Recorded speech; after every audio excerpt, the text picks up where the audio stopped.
Okay, y'all set, Colette? All right, we'll go ahead and get started. Good morning, everyone. Welcome to our Wednesday, May 21st meeting of LAFCo. And we'll start out with calling the roll call, please. All right, let's see who's here. We have Chair Madrone, Present. Commissioner Bushnell. Good morning. Hello. Commissioner Matthews, Here, thanks. Commissioner Kelly. I'm here, thank you. Oh, Commissioner Nicolini. Here. Thank you. Commissioner Benzanelli. Absent. Absent. Commissioner Weinreb. And then do we have alternate Commissioner Wilson? Absent. Alternate Commissioner Garnes? Absent. Alternate Commissioner Couch? Here from sunny Sacramento. Woohoo. Alternate Commissioner Johnson? Absent. Okay. And at this time, Commissioner Couch would like to state his need to attend remotely and be seated as a voting member. So I'm down in Sacramento at a California Special District Society meeting and skipping out of that for a couple hours to do this. Great, thanks for attending, David. And so will David be a voting member?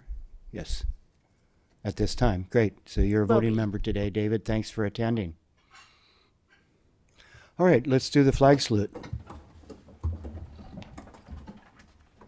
I pledge allegiance to the flag of the United States of America and to the republic for which it stands, one nation, under God, indivisible, with liberty and justice for all. Okay, at this time, we'll do public comment.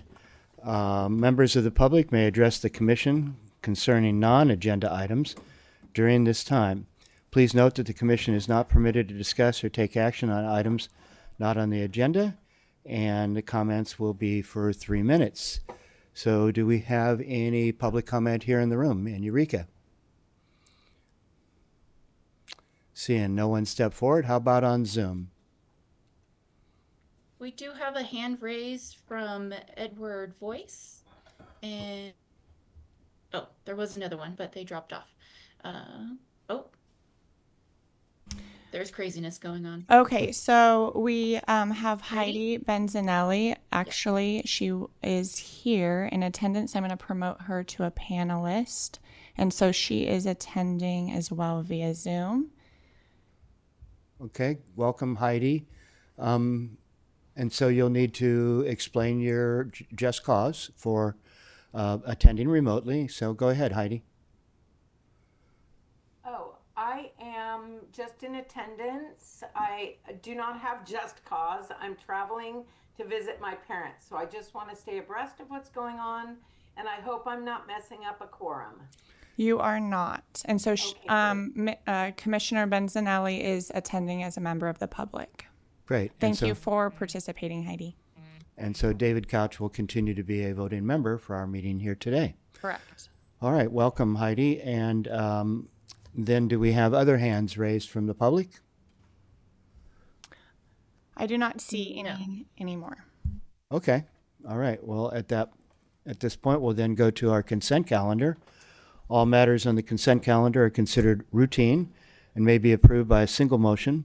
With concurrence of the chair, commissioners may request that an item be removed for discussion and considered separately. Do any commissioners wish to remove any item? And there's only one item.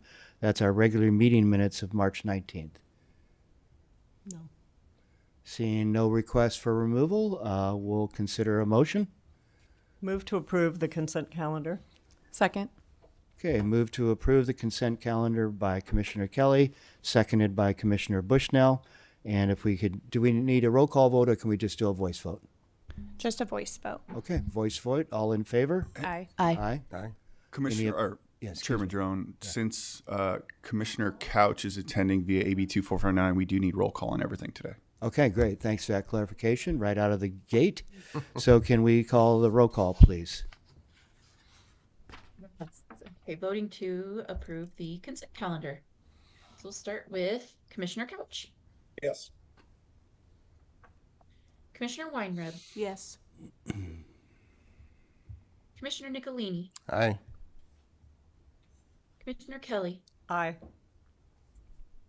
Commissioner Matthews, Aye. Commissioner Bushnell, Yes. and Chair Madron. Aye. Motion carries. Thank you, Crystal.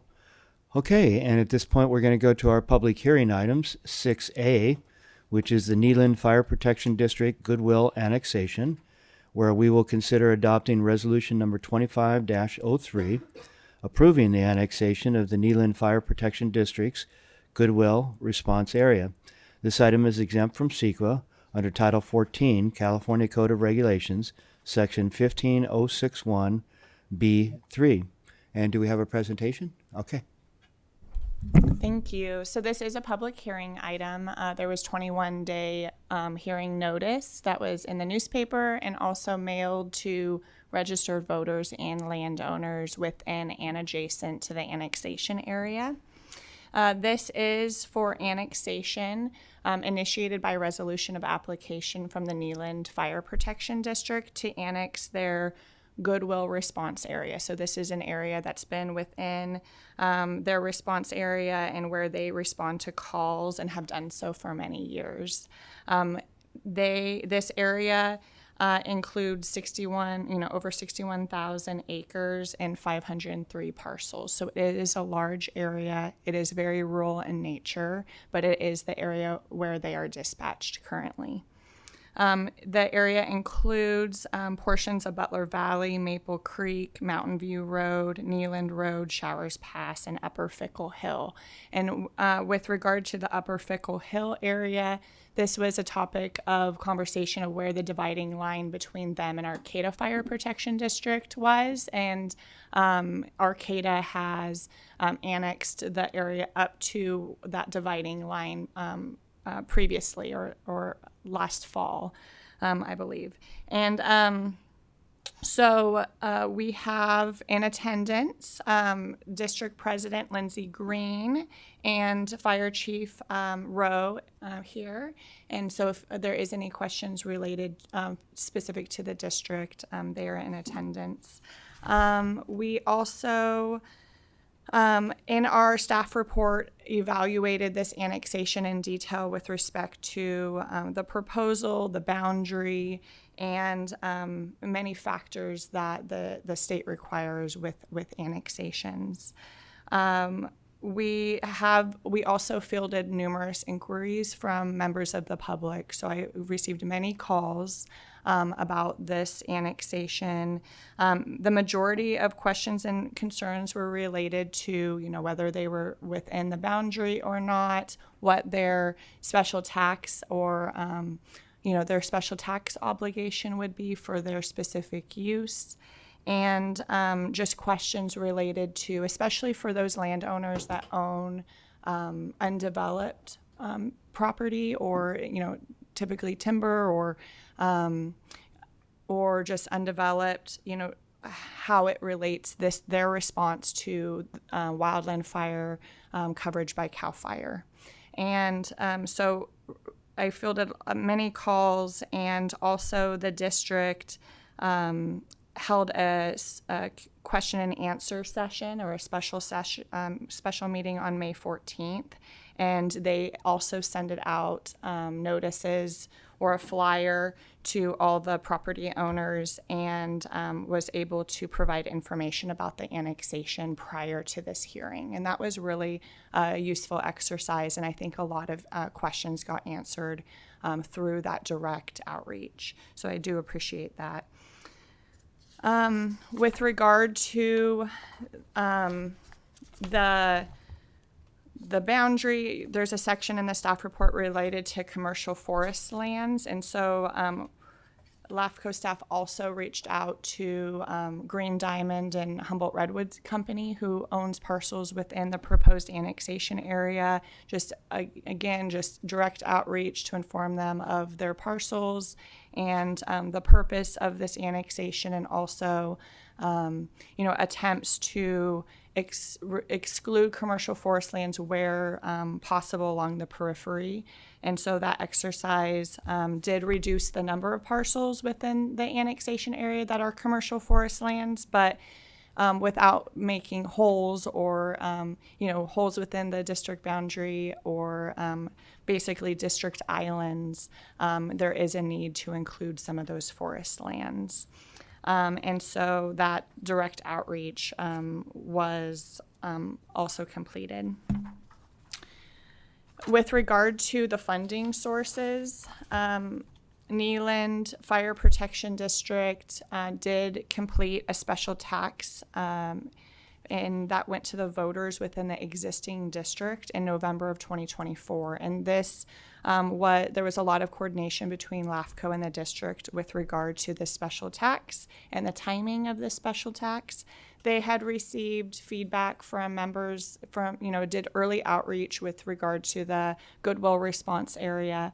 And it was very clear that there were landowners that own a larger ranch or homesteads where there's multiple properties, multiple parcels, and that there was a feeling that they would be overly burdened if their existing special taxes, they had 2 of them, if those were applied to the annexation area. There was no contiguous parcel exemption that was built into those existing special taxes. And so Neeland took this feedback and worked to propose a special tax that consolidated those 2 special taxes and made them consistent, and then also incorporated a contiguous parcel exemption. And that was to address the feedback they'd received and to make sure that their special tax was fair and equitable for property owners within the annexation area and those within the existing district. And so that was the November 2024 Measure D, which received support, over 2/3 voter approval within the existing district. And the annual tax rates are in the staff report. With that, there is a sphere of influence amendment associated with this, just very minor. The majority of this area is within the district sphere of influence. What we are proposing is that with this action, should annexation be approved, that the sphere of influence be made to be coterminous with the new district boundary. So there would be no areas outside of the sphere after this process, and their boundary and sphere would be the same. With that, there has been letters of opposition to this proposal. You also received 2 additional since the packet was released, and those were printed and provided. So that means that a protest hearing is triggered. And so, again, should the annexation be proposed, the commission has delegated that authority to the executive officer to hold a protest hearing in or near the affected territory. So what I would be doing is, after this meeting, working with Neeland to schedule a date and hold that hearing at their fire station. And staff would be sending out a 21-day protest hearing notice to all of the landowners and registered voters within the annexation area, and informing them of their opportunity to protest the commission's action or approval of the annexation.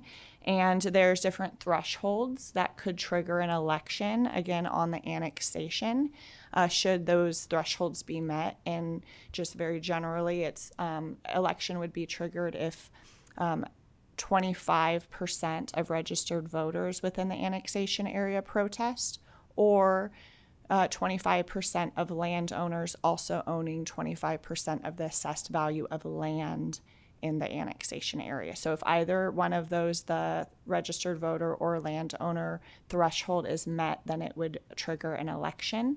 And then that election would be conducted by the county elections department. And if it was aligned with a general election, it would go on a general election. If not, it would be a special mailed ballot election, and that would go to just registered voters only, and would be a majority voter approval or denial. With that, I am available for questions, and also if there's any questions specific to the district. Great, thank you for that presentation. And I guess if I didn't make it clear earlier, we've opened the public hearing at this point. And so I'll go to the commissioners first to see if there are any questions, clarifications, and then we'll go out for public comment and then bring it back to the commission. So is there any, yes, Commissioner Weinreb? Yeah, yesterday I took a bit of a road trip out to that area since I'm not real familiar with it. And it looked to me like an awful lot of the land was in the ownership of large timber companies.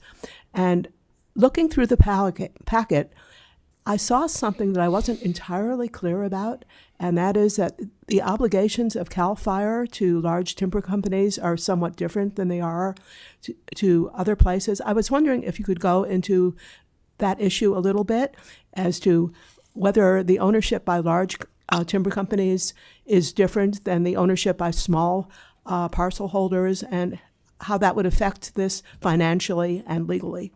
Thank you. Good question.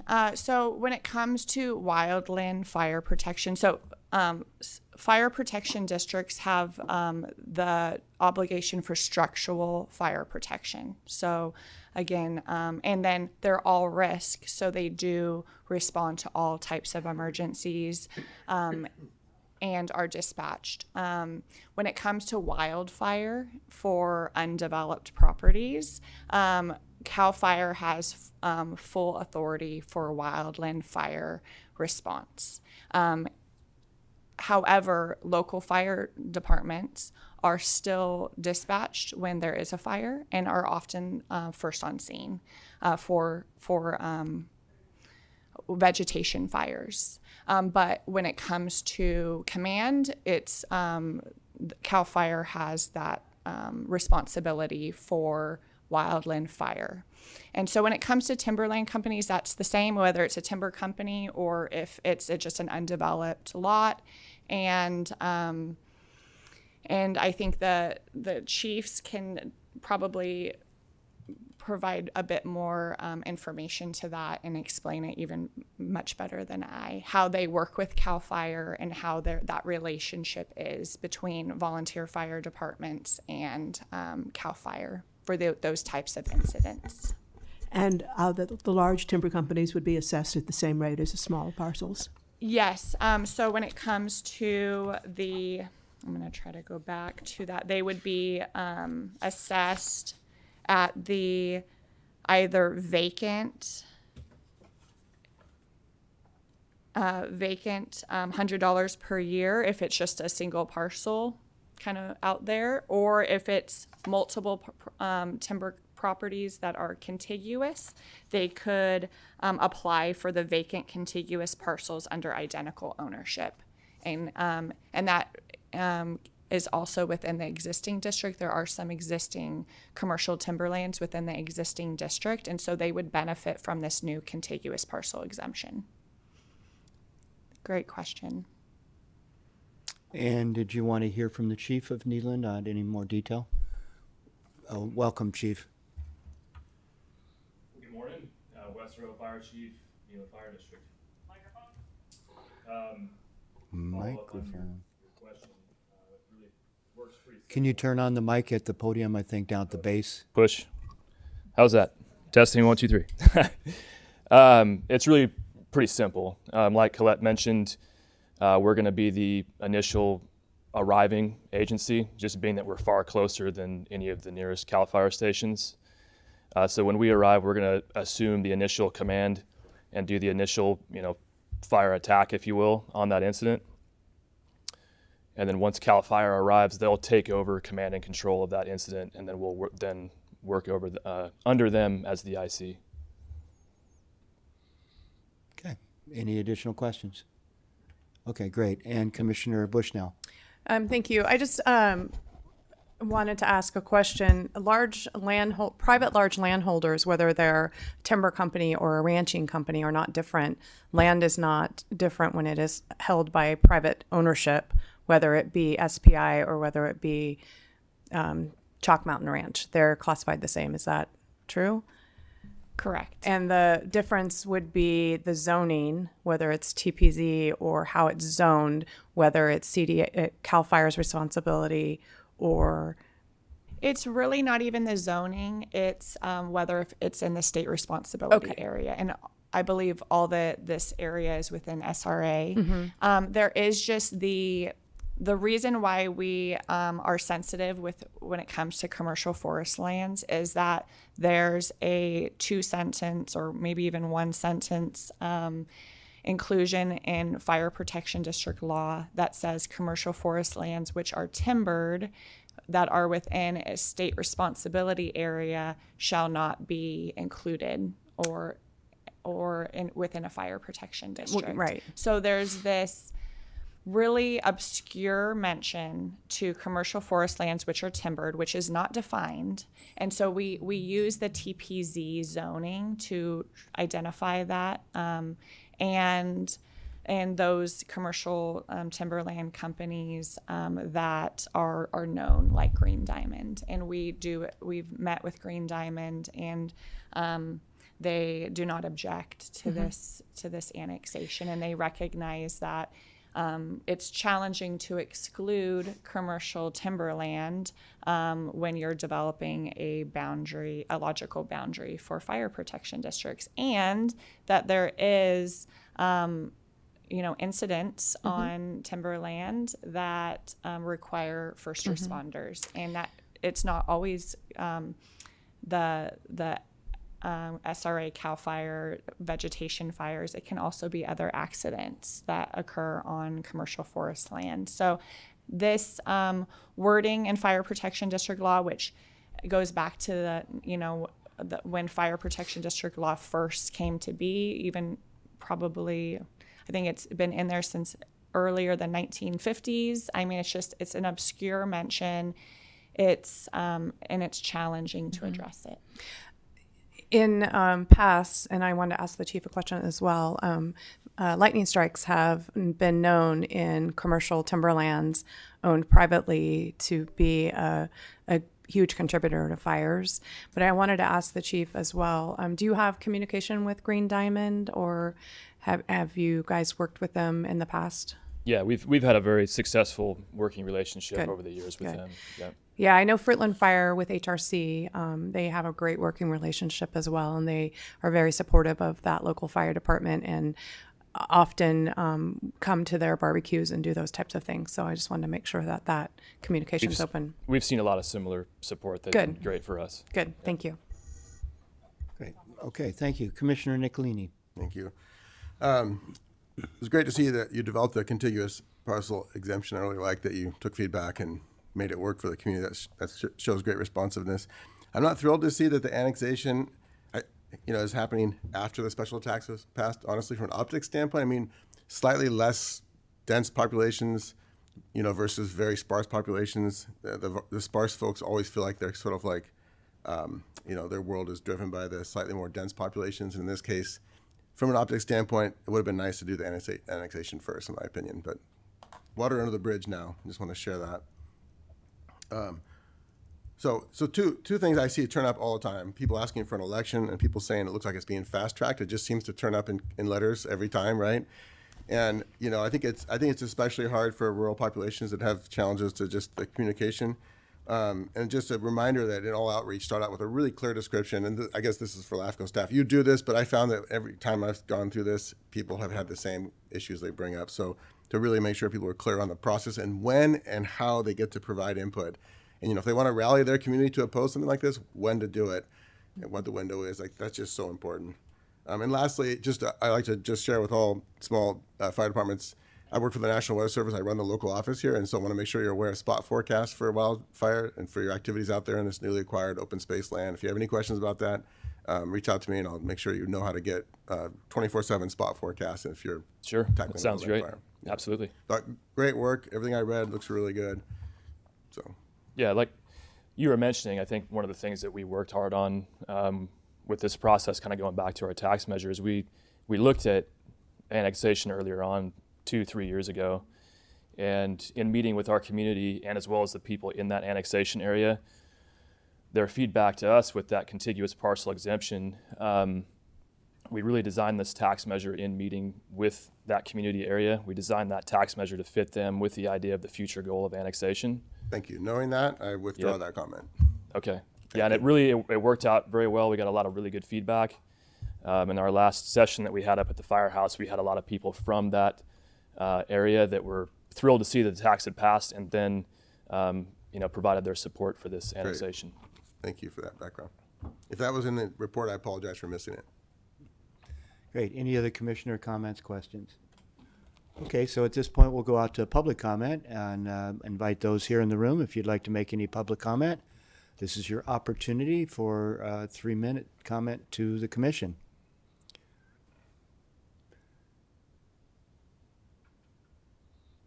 All right, seeing none here in the Eureka Chambers, we'll go to Zoom and see if there are any comments there.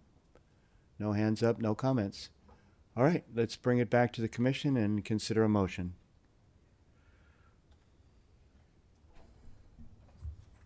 I can make a motion. I move to adopt resolution number 2503, approving the annexation of the Goodwill Response Area to the Neelan Fire Protection District and associated CEQA exemption under CEQA guidelines, section 15061B3. I second it. Great, so we have a motion by Commissioner Kelly and a second by Commissioner Nicolini. Let's do roll call vote, please. We are voting to adopt resolution 25-04 for the Neelan Fire Protection District annexation. Oh wait, sorry, jumped ahead. 25-03. There we go. Thank you. No problem. All right. Commissioner Kelly, Aye. Commissioner Nicolini, Aye. Commissioner Weinreb, Aye. Commissioner Couch. Yes. Thank you. And Commissioner Matthews, Yes. Commissioner Bushnell, Yes. and Chair Madrone. Yes, Thank you. Motion carries. great. Thank you very much, Crystal. Okay, and now we'll go to item 6B, a public hearing on the final budget and work plan for fiscal year 25-26. The commission will consider adopting resolution number 25-04, approving the final budget and work plan for fiscal year 25-26 in accordance with Government Code Section 56381C. And again, I believe we probably have a presentation. Thank you, you guys. All right, so this is a public hearing item for the final budget. The commission reviewed the proposed budget at a public hearing in March, and following the March public hearing on the proposed budget, it was mailed to all of the member agencies, so the special districts and the county and the cities. And just wanting to provide a little bit of background on how LAFCo is funded.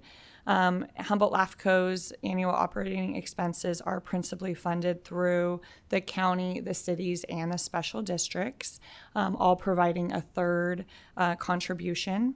And among the cities and special districts, that third is apportioned based on those cities and districts that have a larger budget pay more, and those that are smaller pay less. And the county auditor collects and completes that formula for those apportionments. The operating expenses are organized with respect to basic services, including the day-to-day staffing services, including the municipal service reviews and spheres of influence, and application processing activities, which occurs on full cost recovery basis. And then our services and supplies accounts, including office supplies, the website, and travel expenses for commissioners. For the upcoming fiscal year, there is a 2.8% increase to member contributions to help offset rising costs associated with staffing, insurance, website maintenance, GIS mapping service, and other operational expenses.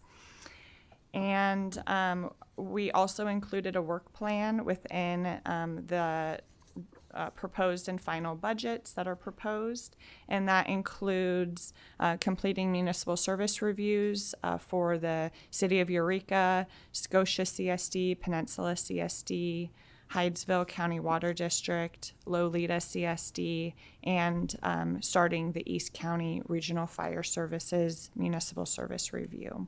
So making progress on those municipal service reviews, as well as continuing with technical support of fire services, sustainability and planning, and just providing technical support as requested. With that, the proposed final budget here is looks exactly like the one you adopted in March, and we have received no questions at all or comments from member agencies. And with that, there is a resolution 2504 in the packet for adopting a final budget for fiscal year 25-26. Great, thank you very much, Colette. And so at this time, I'll open the public hearing and invite any questions, clarifications from the commissioners. Then we'll go to public comment and then bring it back to the commission for deliberation. And I just want to say, I mean, we have a tight budget. You know, it's robust to do what we do, but it's not, there isn't a lot of room to take on a lot of additional duties and things. So I think that's why we really rely on our districts and our partners to really do the robust work of really helping to fill out the information for MSRs and other types of things, annexations, things like that. So are there any questions, clarifications from the commissioners? They're all pointing at me. They are. I'm like, what do you guys? I'm not in a hurry. I don't know why. I just want to make sure you saw me this time. Commissioner Nicolini. I'm not, there's nothing urgent, and I didn't need to be first. Sorry. That's all right. You are. And it's not the budget, actually.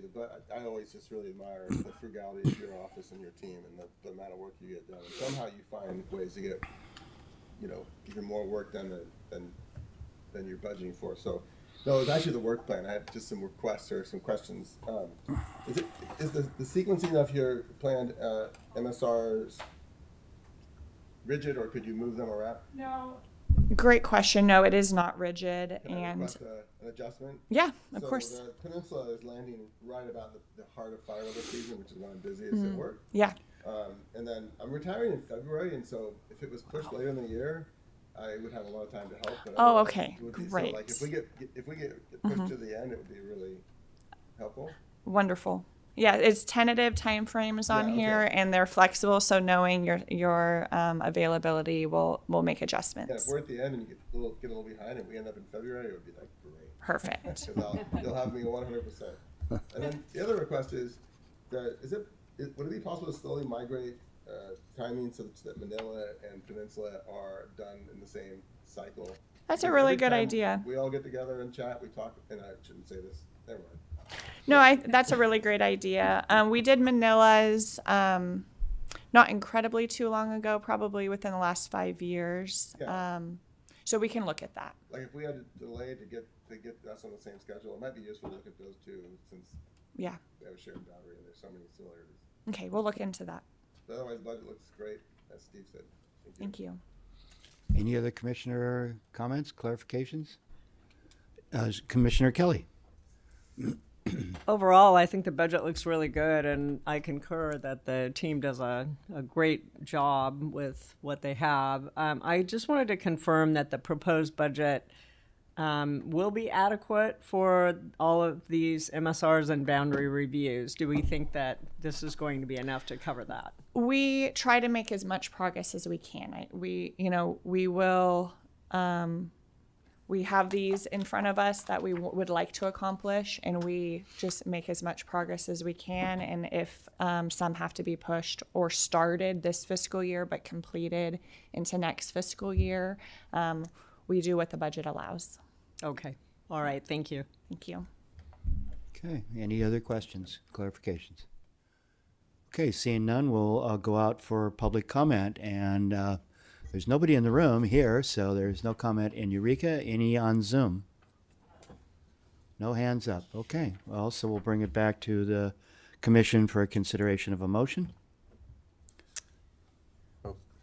I was just going to move that we adopt the budget. I'll second it. And that would be adopting Resolution 25-04, approving the final budget for fiscal year 25-26 as provided in Attachment A. Is my Absolutely. understanding. Okay, thank you. Staff recommendation. Thanks. All right, so we'll have a roll call vote, please. Right. Now we're voting to adopt Resolution 25-04. All right. Start with Chair Madrone. Yes. Commissioner Bushnell. Yes. Commissioner Matthews. Yes. Commissioner Kelly. Aye. Commissioner Nicolini. Aye. Commissioner Weinreb. Yes. And Commissioner Couch. Yes. Thank you. Motion carries. Thank you, and that'll close the public hearing on that item. And then now we're going to number 7, business items. And our first one is 7A, Garberville Sanitation District First Amendment to Updated Water Services Agreement with the Southern Humboldt Community Park. And this would be considering adopting resolution number 2025-05, amending resolution 19-05, as amended by resolution number 23-04, to allow for the installation of spigots on the park's private water line behind the Garberville Sanitation District meter. This item is exempt from CEQA under Title 14 California Code. And so at this point, we'll go ahead and open the public hearing and see, do we have a presentation? Excuse me, Chair. Yes, please. Hi. So I'm assuming the commission received some letters about a conflict that I may have. That was turned into the FPPC a year and a half ago. A determination came back that I do not have a conflict. I will not be recusing today. Thank you very much, Commissioner Bushnell. Appreciate that. Sorry, I forgot.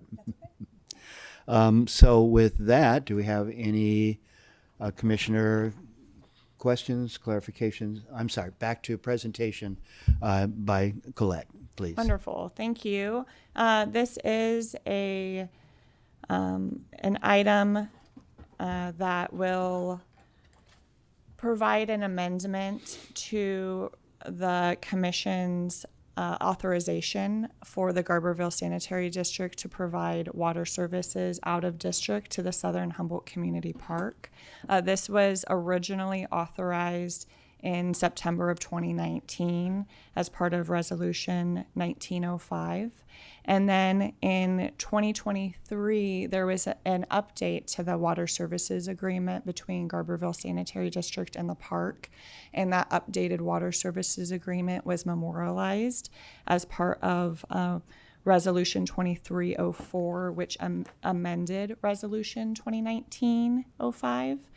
And then now today, there is an amendment to the water services agreement between the district and the park to include a term of spigots to clarify the uses and allow for the installation of spigots on the park's private water line located behind the meter.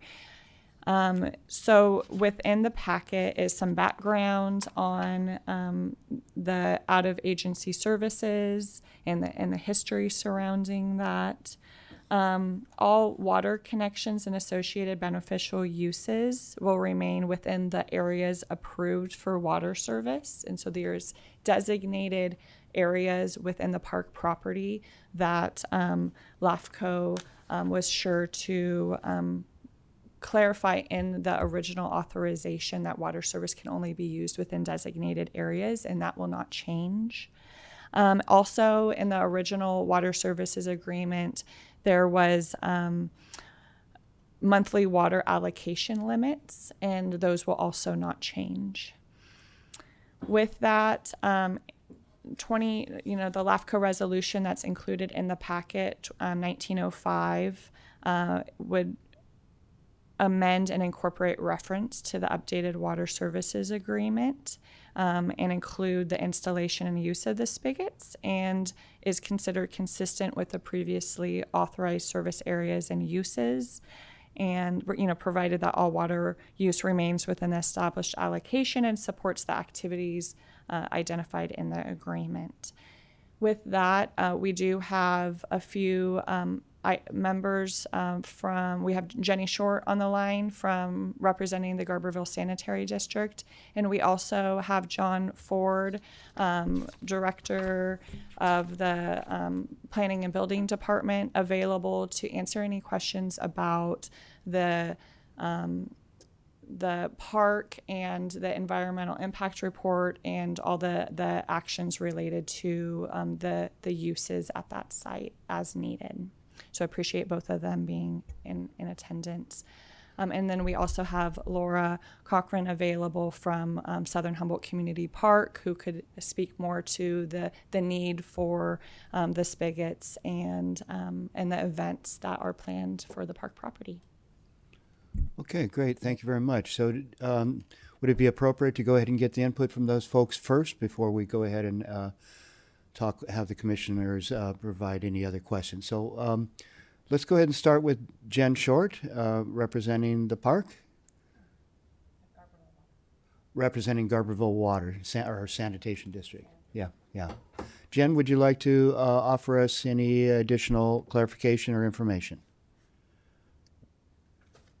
The majority of the input that the district had was in the letter that was prepared and the modifications that were made both via resolution and with the executed water service agreement amendment. From our perspective, this is super minor. We were very clear about what beneficial uses were allowed, and we had listed fountains because at the time we thought that the access to the water for these sorts of events would be done via fountain.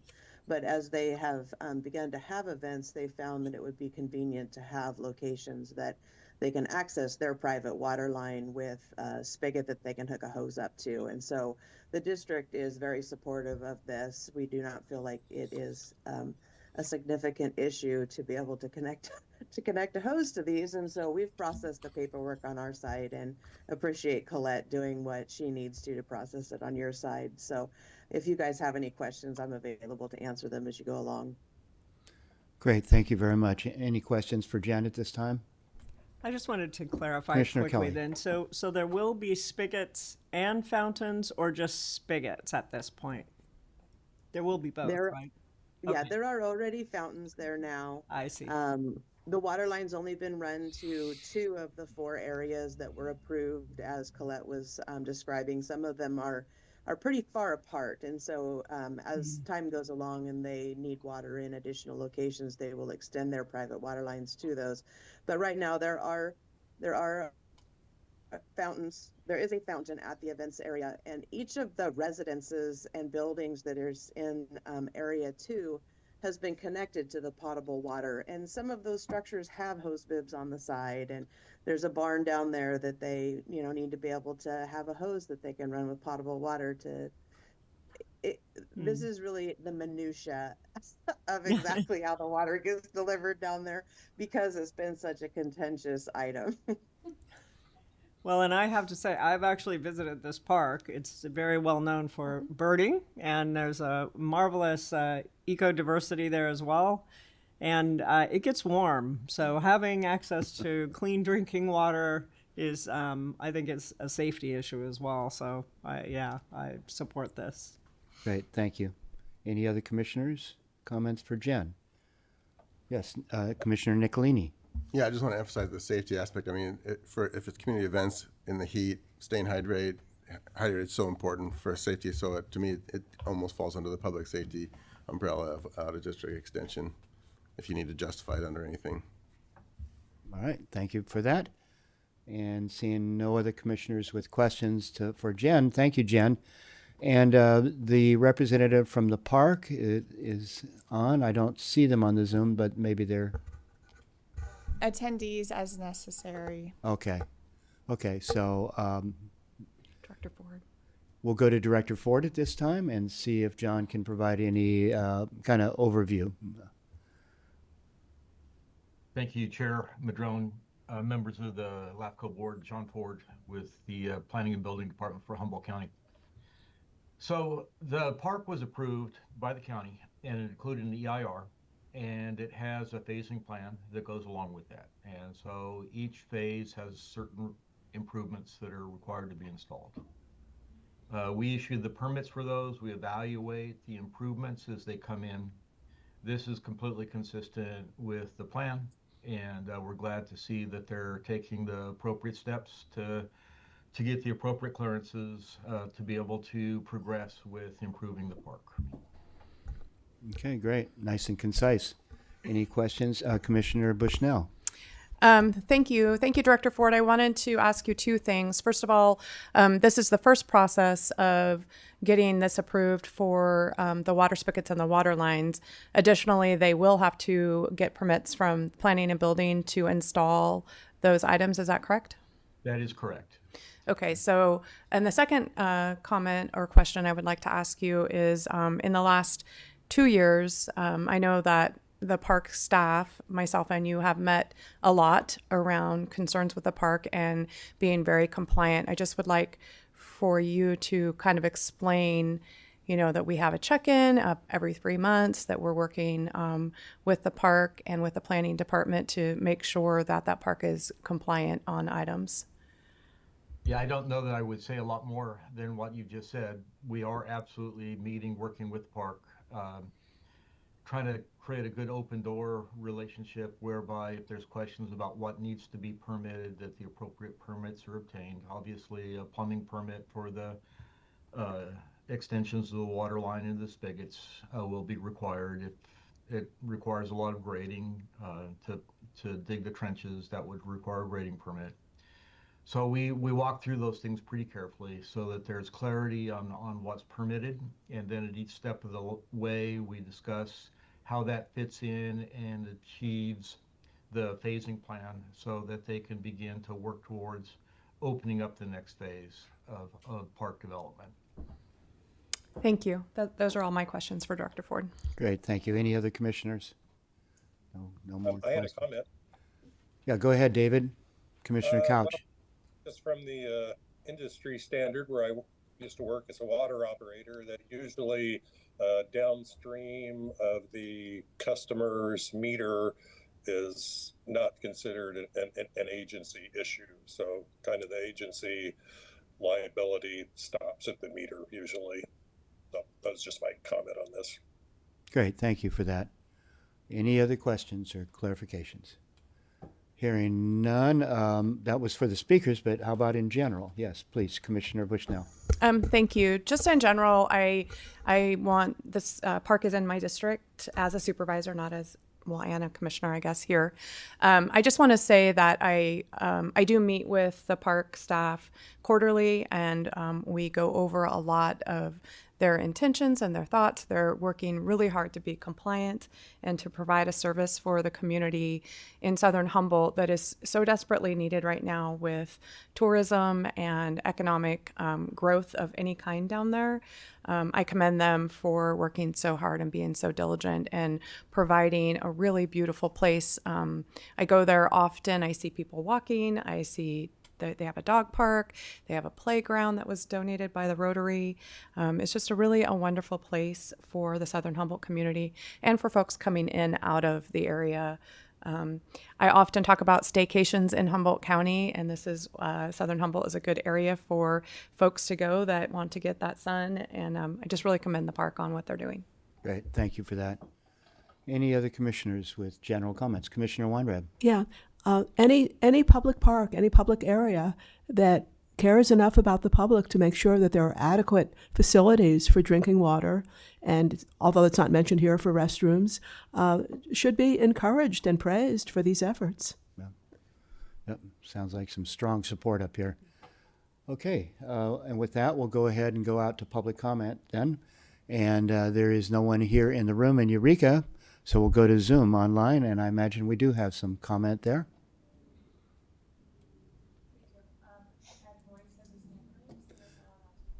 Yes, we have a hand raised from Edward Voice. Great, thank you, Crystal and Colette. And Edward, you have your 3 minutes, so welcome. Thank you. Good morning. I hope you got my comments, my written comments. We did. I won't go over them since you received them, but my only two concerns are, since there is restrictions on what the park can use GSD water for, which is anything that has to do with their EIR to have and hold events. I wonder if anyone's taken that into consideration. And the one thing I'm not seeing in any of the information for these water spigots is what exactly the beneficial use of that water is going to be used for, unless it's just for drinking water.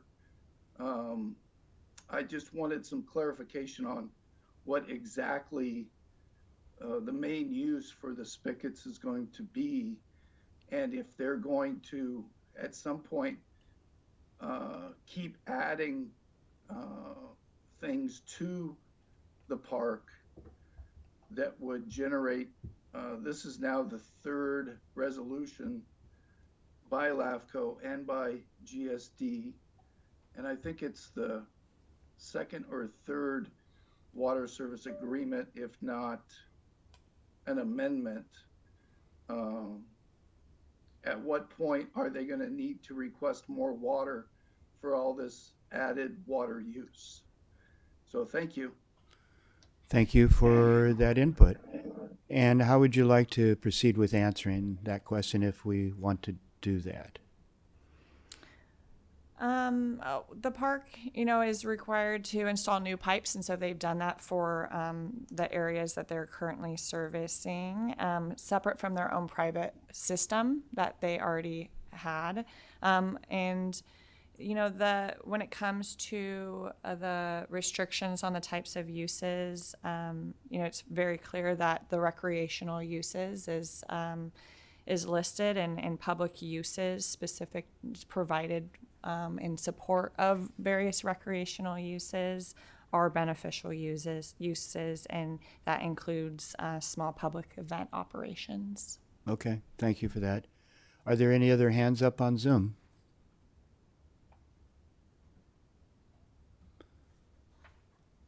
I see Crystal shaking her head. No more hands. All right, thank you, Crystal. All right, with that, we'll bring it back here to the commission to see if there's a motion to bring forward. I would make a motion for staff's recommendations. Great, and I'm not going to read the whole thing, but of course, Crystal will identify some of the details there. So I'll second that. Great, so we have a motion to support staff recommendation by Commissioner Bushnell and seconded by Commissioner Matthews. And we'll take a roll call vote. All right, we are voting to adopt resolution 25-05, amending the prior approval of out-of-agency service extensions to the Southern Humboldt Community Park for the updated water services agreement. Okay. Commissioner Weinreb. Aye. Commissioner Couch. Yes. Commissioner Nicolini. Aye. Commissioner Matthews. Yes. Commissioner Kelly. Aye. Commissioner Bushnell. Yes. And Chair Madrone. Yes. Thank you. Motion carries. Great, thank you, Crystal. And so now we'll go to item number 7B, which is West Haven Community Service District correspondence regarding Humboldt Bay Municipal Water District Municipal Service Review. And I imagine Colette would have a presentation. Thank you. And this is just an informational item only. This is an informational item. The commission received a letter from West Haven Community Services District regarding the recently approved municipal service review for Humboldt Bay Municipal Water District. And their letter expressed concerns regarding agency consultation and coordination related to the municipal service review, but also with regard to regional water services planning, and really specific to the proposed water line that it has been requested by the Trinidad Rancheria that would serve that community, and was requested by the Humboldt Bay Municipal Water District. And in response, I did write a written letter in response to that, which is also included in the packet, and just really, affirming LAFCo's commitment and ensuring comprehensive and inclusive review process for any future proposals. This was a municipal service review and sphere of influence update for the Humboldt Bay Municipal Water District. There was no change in the sphere of influence to include the rancheria. And with that, it was, a short informational inclusion or summary with regard to this request and what's happened to date, just factual statements. But I think, hearing the concerns and all of the concerns expressed, it's clear to me that greater emphasis is needed on early planning and coordination related to the water line, particularly before any formal project or EIR is initiated. There's a legitimate concern that once a project reaches the proposal phase, key decisions may already feel may feel premeditated. Predetermined, I mean. And I want to reaffirm LAFCo's commitment to encouraging coordinated and inclusive processes and really advocating for meaningful planning efforts and including early agency consultation and community outreach. And so I think with a proposal such as this, with so many concerns already expressed, that's really going to be important, is to have a community and agency planning process that happens before any decisions or any project is designed and determined. And so I think LAFCo has a role to support that and to encourage that, and I just want to express that commitment for that. Great, thank you very much. Any questions, comments from commissioners? Commissioner Kelly.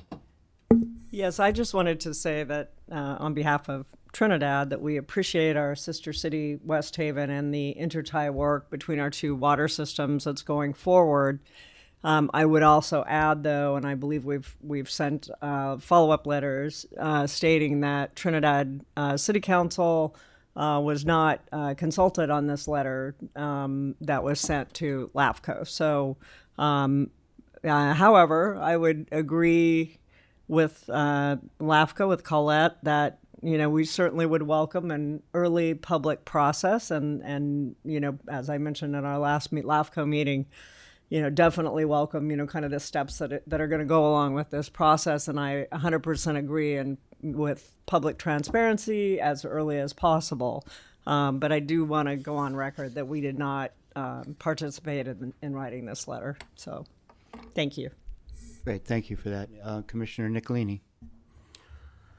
Yeah, thanks for your comments, Colette. It's funny. I find myself reflecting back on another sort of routine business item, which was annexing agricultural lands in Arcata that we just didn't anticipate, I think, as a commission and a staff, that it would have elicited so much reaction. So maybe there's just certain topics for which we have to be especially careful. Annexing farmland is one, and probably mainline water extensions is maybe another one that we have to be especially just be prepared for the emotional reaction people have to certain things. Amongst all of the business we do, some are just hotter topics than others. I think you expressed it really well. Great, thank you. Any other commissioners with any comments, clarifications? Seeing none, and I very much appreciate what you just said, Colette, and you also put a lot of that in writing in response to West Haven. Yeah, I think, West Haven, Trinidad, the more that they can also cooperate and collaborate and communicate, I mean, that's always a good thing with all of these things. So, but I really appreciate your recognition that the sooner that we look at the details of the process and how that might work. And at our first draft meeting in the MSR, the manager did say that they would come back with some response in regards to growth inducement and water rates, and yet that didn't happen 2 months later. So I will say that I was disappointed in that, but we as a commission did ultimately vote in favor of the MSR with a caveat. I believe that was that that once a formal application is submitted, that we would bring back the MSR for consideration of edits and review. So I think that was a good piece to add in there. But again, if we wait to the point there's an application, then there's an awful lot of planning that's gone down the road. So, I think it'd be good for staff to come back with suggestions on how we implement early planning, at the very least, maybe a report on what the process might be, what we know at this time, what is still to be determined, things like that, so we can, before we even consider reviewing the MSR again, which, as we all voted, would be with the application coming in, what can we do in the meantime to just get more information about the process, where we're at, and where we need to go ultimately with this project? I think the community would absolutely appreciate that. And I think we also, as a commission, said we want to make sure the Rancheria is in the room, and Trinidad, and the West Haven Community Service District as well. So thank you for your response, and leave it to that. Anything else from commissioners? Okay, and this is information only, but we'll go to public comment and see if there's any. There's none here in the room. Are there any hands up online? None. No hands up. Okay, great. Thank you, Crystal. All right, with that, we'll move to our next item. And that is the items 7C, Redway Community Service District correspondence regarding jurisdictional boundaries and service authority. We will receive and file a letter from Redway CSD inquiring about these boundaries and service powers, along with the executive officer's response, and this also is informational only. So, Colette? Thank you. Yes, this is informational. The commission received a letter from Redway Community Services District inquiring about jurisdictional boundaries and service powers associated with an annexation that LAFCo approved in 1993 for the Wallen and Johnson Meadows Business Park area. And that was approved via Resolution 9304. And at the time, the business park was requesting sewer services or wastewater services to support the development and existing uses. They had an on-site water system that they expected to continue to use. Over time, they also connected to the district's water system to support, and the water system on site was transferred to the district. So as part of the municipal service review that LAFCo completed for Redway CSD as part of the South County Water and Wastewater services, we included Redway CSD, and we also documented that this historical annexation and their place of use boundary. The state water the district is currently working with the State Water Resources Control Board, Division of Water Rights, to update and expand their place of use to include all parcels within the jurisdictional boundary, including this Johnson Meadows Business Park area. And so the district just wants to be sure that this area they have the authority to provide the full range of services that the district provides, including water and wastewater, that there was no limitations placed on the annexation in 1993, and that, you know, they have full authority to work with the state to update their place of use boundary. So with our letter in response, or my letter in response, I really worked to document the annexation area and that there were no restrictions to future application by the property owner to apply to the district to connect to the water system.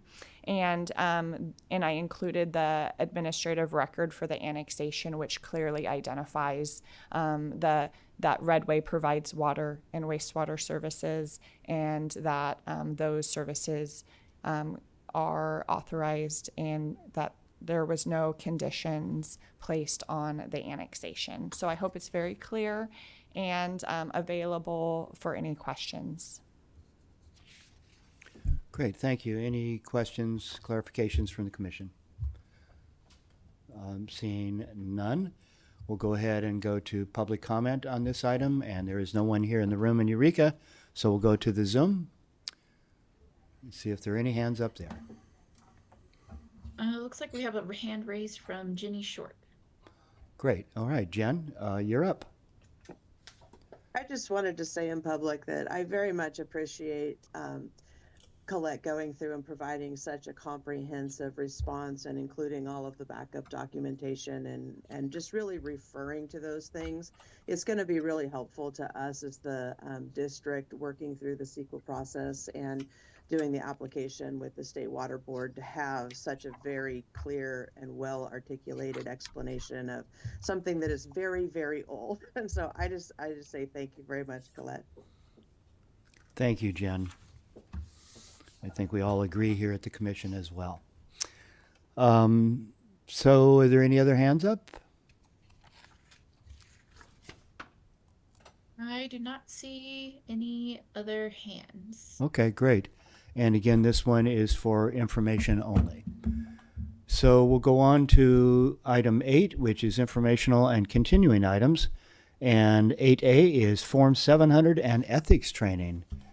This is just a reminder to submit your Form 700s if you haven't done so already, and to do your ethics training and obtain those certificates and forward them to Crystal when received. Great, thank you for that heads up. So some of us maybe are new at this. So Yeah. When is the ethics training due, the completion of the whole process?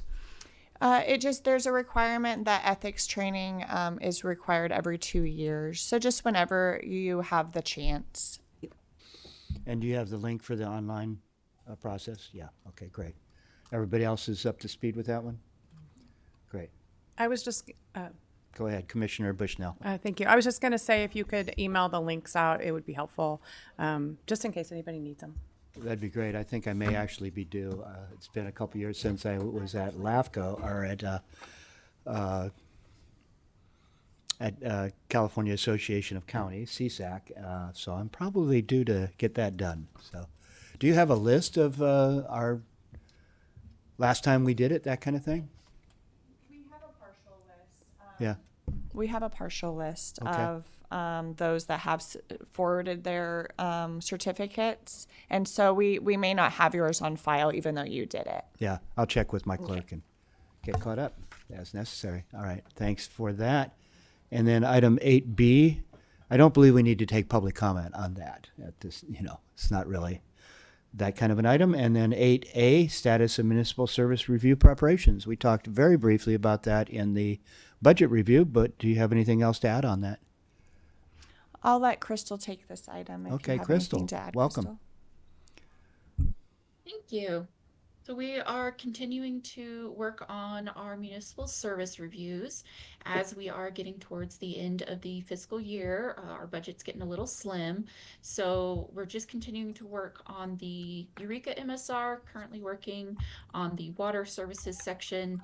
It's actually really helpful that we just did the Humboldt Bay Municipal Water District MSR because that's providing information for Eureka as well. So we hope to bring that to our next commission meeting as the initial public hearing, where we've been trying to spread these over 2 meetings just to make sure we have ample time for public and agency comment. In the new fiscal year, we will be diving into additional MSRs. We'll be switching up our schedule a little bit just based on your comments, but we'll continue to bring those forward as budget allows. Great. Thank you very much. And Commissioner Nicolini. I have to say, you guys are really impressive. Between page 31 and this page, 142, you moved Peninsula Review to the bottom. How did you guys do that? That is Maybe we had already talked, and so we had maybe, changed. and I'm getting to the age where I can't remember if I already said it, but yeah, that's really fast. That's as fast as it gets. Thank you. That's a good one. Yeah, just go another 100 pages forward. There you go. Any other comments? Okay, and again, I don't believe this is an item for public comment. Item 8C, status of current and future proposals. Executive Officer Sanchi. All right, so our only active proposal is Neeland. So as we discussed, we'll be moving into the protest hearing process, and we'll be working with the district to schedule a date for that protest hearing, and we'll send out notices to registered voters and landowners, informing them of their ability to protest, and we'll keep you posted. And we'll try to schedule that meeting prior to the July meeting, so then we'll bring back the outcome of the protest hearing at the July meeting. Great, So we'll thank keep you for posted. that. And then with just regard to future proposals, we like to track our fire services coordination efforts, which we've talked about in the past, and there's really not a lot of change. And then the Humboldt Community Services District McKay Ranch annexation, the Humboldt CSD board did recently vote to approve the McKay Ranch annexation. I am in touch with the district manager regarding their application to be submitted and is forthcoming. So this annexation will be filed very soon, and we'll be processing it and bringing it to you as part of a notice public hearing. And then I've been including recent inquiries and coordination at the bottom of the staff reports, just to kind of track what we're, what types of inquiry. We really do get a lot of calls from districts and members of the public. And so since the last meeting, I think the important one is that staff attended the Trinidad City Council meeting on April 8th and provided an overview of the LAFCo annexation process. And we've responded to other inquiries and just try to be helpful as we can to our member agencies. Great, thank you for that. And I have gotten a number of calls from property owners within the Neeland district, and I will say it was interesting. They were confused about the process. I commend the district for the outreach they've done, the public meetings they've held, and I know you guys have been fielding a lot of calls. And it was interesting because they were like, I just want to understand the process better and why we haven't voted on it or this, that, different confusions. And then they said, but I support it. I just want to know, the process better. So I passed that on. So, yeah. Any other commissioner comments on this item? Seeing none, we'll go on to number 9, Executive Officers Report. And again, Colette. Both Crystal and I attended the Cal LAFCo staff workshop. It was in April, and it was very informative with some good sessions, and it's really geared towards LAFCo staff, so it's really helpful to attend. Crystal also presented in a couple of sessions. So she did a great job and presented, I think, on a CEQA session, and she would have to speak to the two sessions she did. Maybe Crystal, you can jump in. But other than that, I think we've covered a lot in this agenda, so there's not, I don't think, anything beyond what we've talked about that I can speak to. Just a lot happening, and we're at the end of the fiscal year, so looking forward to the new fiscal year and being able to have a fresh budget and being able to bring forth some new applications and continue to work with our agency partners and make some great progress on service reviews. So really looking forward to the new fiscal year. Great, thank you for that. I just made a note that on the last item we did, there was a comment, staff to have a motion for staff recommendation, the commission receive and file the report. Is that necessary? Okay, just want to make sure if we needed to go back. Well, thank you for this, and appreciate the comprehensive, concise presentations. And Crystal, did you have anything you wanted to add in regards to the workshop? Sure. Yeah, it was really good and informative. It was a great way for all the staff to come together. I did present a kind of CEQA 101 session. The other work that I do is CEQA, initial studies and whatnot. So I was helping out there, and then also presented on MSRs, which is something that I do quite a lot, as you know. So that was fun. And Colette also presented. She didn't mention herself, but she was a presenter at the workshop too. As a note, there is also a cultural survey out for Cal LAFCo. So if you are interested in taking that, let us know. We can send you the link and you can provide input to this statewide organization on what you want to get out of our membership. We will follow up after this meeting. Thank you, Crystal, for that reminder. We will send that out to all the commissioners, and it's just part of Cal LAFCo's. I think we've spoken to this before. They're really working on strategic planning and coordinating with membership, all the member LAFCos to really get to come together and really address structural and policy changes, and just a real need to coordinate and try to build transparency and trust again in the organization. And so this cultural assessment is just another opportunity for feedback from LAFCo commissioners and staff. So we'll send that out. Great. So it sounds like there's some progress being made at State LAFCo to kind of bring confidence back Yes. to the organization. So They're working very hard. yeah, great. Glad to hear that. Any other comments from commissioners? Okay. Any written correspondence beyond what we had in our packet? None. And so with that, we are adjourned. Thank you, everybody. Thank you. Have a great time at your conference, David. Thank you, Heidi.